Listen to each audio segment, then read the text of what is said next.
In this video, you will see how to add line above footer in Word document.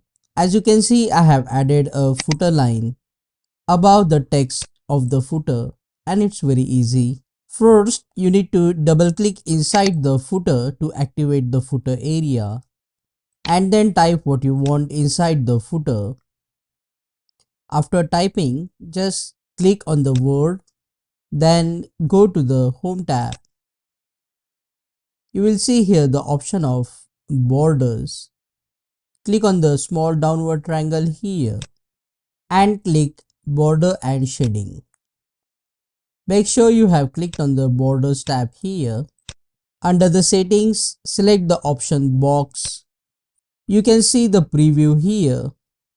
There are other options of line as well. You can select the dotted line or a dash line if you want to.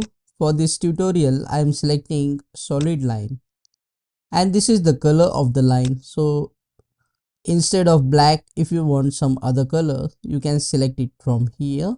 So I'm selecting here blue color, and this width is the thickness of the line.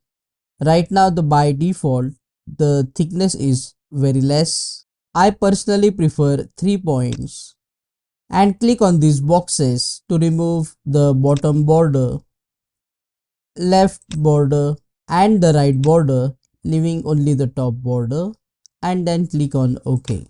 Then double click inside the document, and that's how you can add line above footer in Word. Click on that like button, comment below and let me know if this video solved your problem. And don't forget to check out these useful videos related to Microsoft Word. See you again in the next one.